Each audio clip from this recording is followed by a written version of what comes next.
오늘 함께 나눌 본문 말씀은 민수기 4장 46절에서 49절입니다.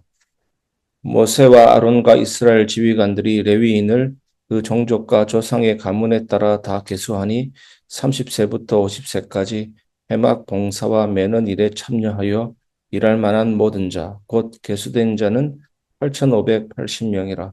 그들이 할 일과 짐을 매는 일을 따라 모세에게 계수되었으되 여호와께서 모세에게 명령하신 대로 그들이 계수되었더라. 아멘. 하나님은 한 사람의 순종을 하여 교회를 세우신다라는 제목으로 말씀을 같이 나눠보겠습니다. 우리는 흔히 교회가 잘 서는 기준을 눈에 보이는 결과로 판단할 수가 있습니다. 저 교회는 괜찮은 교회네 할 때라고 할 때 판단할 때 사람이 얼마나 많이 모였는지, 프로그램이 얼마나 잘 돌아가는지 등등 그런 것들을 볼 때가 있습니다. 그런데 오늘 본문을 한번 보십시오. 전혀 다른 분위기입니다. 감동적인 사건도 없습니다. 기적도 없습니다.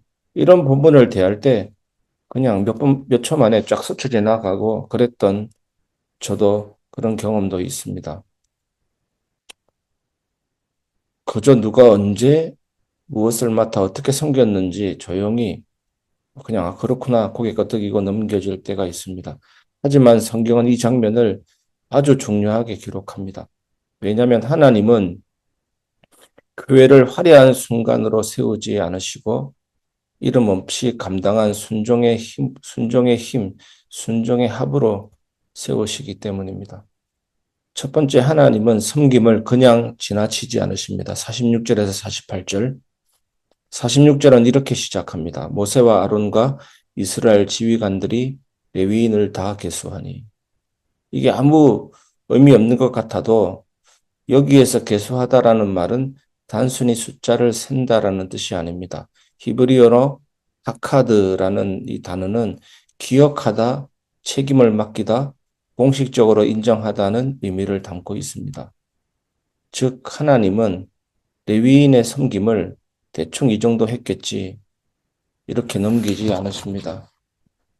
누가 어떻게 어떤 가문에 속했고 어떤 연령이며 어떤 일을 맡았는지까지 하나하나 기억하시고 계십니다.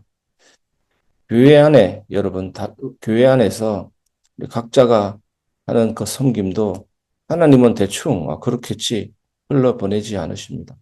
방송이라든지 찬양팀이라든지 식사봉사라든지 재정이라든지 또 목자, 부목자, 기관장 모임이라든지 당회라든지 그 어떤 것도 하나님은 대충 흘려보내지 않으십니다. 심지어 보이지 않는 중보 기도까지 누가 누구를 위해서 기도하는지는 모르지만 교회 안에 공유된 기도 제목을 놓고 성도님들 기도하시는 그런 부분까지 사람은 모릅니다. 하지만 하나님은 정확하게 기억하십니다. 아무도 알아주지 않는 것 같아도 하나님 앞에서는 이미 기록된 섬김입니다. 사도 바울, 고린도전서를 통해서 사도 바울에 대해서 그 목회관에 대해서 중심신앙에 대해서 계속 나누고 있는데 사도 바울이 권리를 내려놓은 것도 이런 하나님의 기록된 섬김을 알기 때문에 그리고 본인이 내가 나 된 것은 하나님의 은혜다.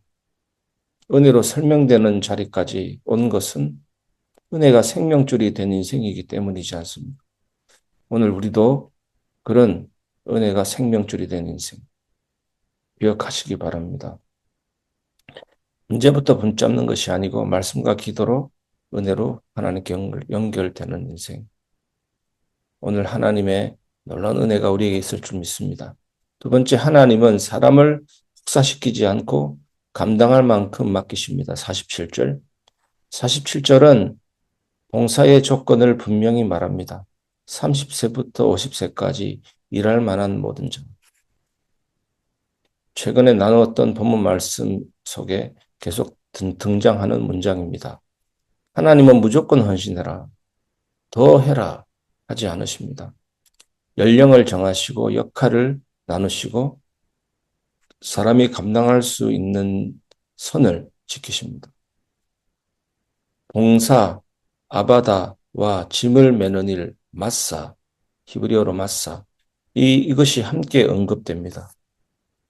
여러분 영적인 사역과 육체적인 수고를 구분하지 않으시고 모두 다 하나님 나라의 귀한 섬김으로 받으십니다. 여러분 목회자가 설교하는 것만 하나님이 귀하게 여기십니까? 그것 아닙니다. 봉사나 모든 육체적인 섬김도 하나님 나라의 귀한 섬김입니다. 신앙생활은 여러분 버티는 것이 아니라 하나님이 우리를 소모품처럼 쓰지 않으십니다. 그래서 우리가 하나님의 영광을 위하여 옛날 청교도들은 집안에 들어가면 벽난로 위라든지 그리고 들어오는 출입구 위라든지 가장 잘 보이는 곳에 이 집은 하나님의 영광을 위한 집입니다. 단순히 밥만 먹는 잠만 자는 곳이 아니라는 겁니다.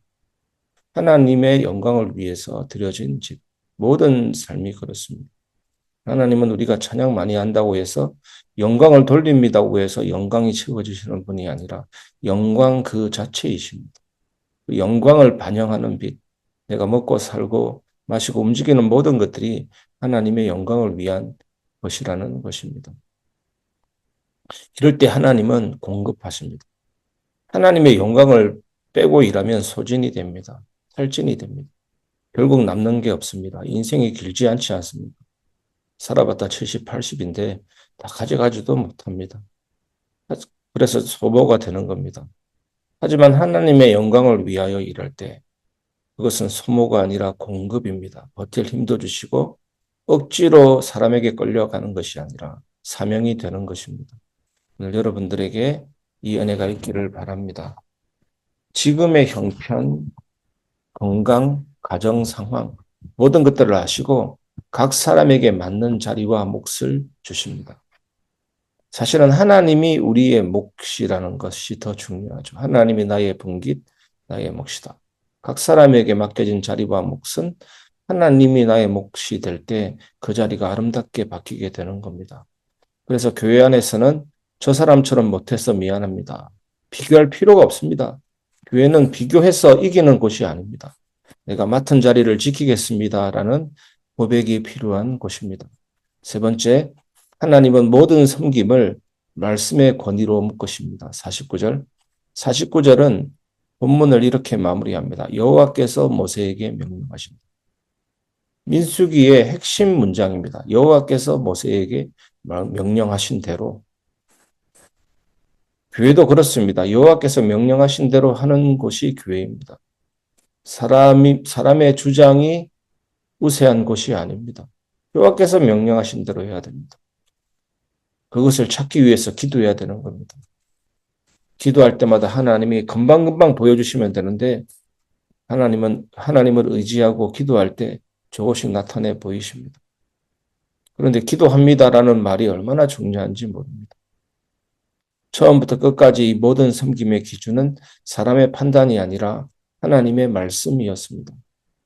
누가 더 낯서고 누가 덜 했느냐가 아닙니다.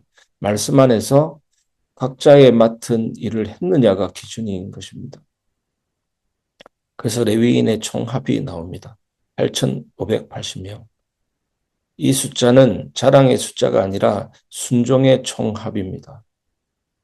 여러분, 우리 교회 순종의 총합은 우리 교회 성도 수 전체이기를 바라고 우리 교회 성도들의 총합이 순종의 총합이기를 바랍니다. 우리 교회 어떻게 성장하든지 이 기준, 이 계수함은 잊지 말았으면 좋겠습니다. 교회가 흔들릴 때 가장 중요한 기준은 이것입니다. 말씀대로 하고 있는 것. 교회는 사랑의 공동체입니다. 서로를 세우고 지키고 아껴야 되고 내 몸처럼 사랑해야 됩니다. 하지만 교회가 흔들릴 때가 있습니다. 말씀대로 하지 않을 때. 그때는 교회가 일어서서 질서를 잡고 말씀대로 할 수 있도록 권면해야 되는 겁니다. 사람 기준, 감정 기준, 분위기 기준이 아니라 하나님의 말씀이 중심에 서 있을 때 교회는 흔들리지 않게 됩니다. 그래서 베레아 성도들 바울 사도의 말을 듣고 그것이 맞는지 성경을 상고했다고 했습니다. 여러분 성경을 상고하시기 바랍니다. 그것이 교회 부흥의 열쇠인 것입니다. 여러분, 기도가 먼저냐, 말씀이 먼저냐, 이렇게 생각해 볼 수가 있습니다. 뭐, 기도가 먼저든 말씀이 먼저든 하나님이 이끄시는 대로 해야겠지만, 말씀을 통해서 기도가 시작되는 것이 가장 성경적입니다. 하나님의 음성을 듣고 기도하고 아멘 하는 것입니다. 이번 주간 우리 교회의 핵심 키워드가 무엇입니까, 여러분? 은혜 아닙니까, 은혜. 하나님은 아브라함을 꺼내셨습니다. 우상 집안에서, 우상 도시에서. 그것이 바로 은혜입니다. 아브라함이 결국에는 아브라함이 아니라 아브라함, 이삭을 통해서 메시아의 계보가 이어지는 자리까지 갔습니다. 은혜로 설명되는 자리에 하나님이 세우셨습니다. 마침내 가나안 땅에 들어갔다. 이 마침내는 하나님이 아브라함을 데리고 들어가신 마침내입니다. 그리고 창세기 18장에 보면 하나님이 어느 정도까지 말씀합니까? 하나님께서 내가 아브라함에게 숨기겠느냐? 소돔과 고모라의 멸망에 대한 부분을 숨기겠느냐? 그때 아브라함이 하나님께 의인 50명에서 10명까지 내려가는 마치 친구와 대화하듯이 하나님께 아뢰는 장면이 나옵니다. 하나님은 어떤 분이십니까? 당신의 마음을 나눌 벗을 찾고 있는 것입니다. 여러분, 그 친구가 그 벗이 되고 싶지 않습니까? 우리 모두, 교회가, 우리 모든 성도들이 하나님의 뜻을 함께 품는 사람이 되시기를 주 예수님의 이름으로 축복합니다. 말씀을 마무리하겠습니다. 하나님은 한 사람의 순종도 헛되게 하지 않으십니다. 사랑하는 성도 여러분, 오늘 본문이 우리에게 남기는 메시지는 분명합니다. 하나님은 우리를 숫자로 보지 않으시지만 우리의 순종은 하나도 빠짐없이 세고 계십니다. 하나님은 기업 경영인이 아닙니다.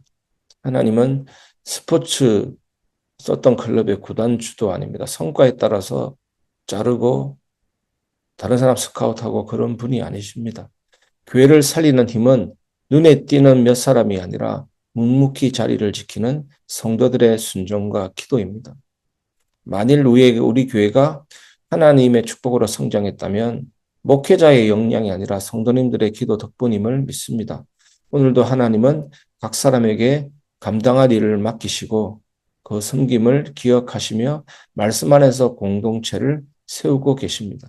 공동체를 세우시는 분은 하나님이십니다. 그러니 오늘 하루 내가 맡은 이 자리도 하나님 앞에서 의미가 있다라는 믿음으로 기쁨으로 순종하는 여러분 되시기를 주 예수님의 이름으로 축복합니다.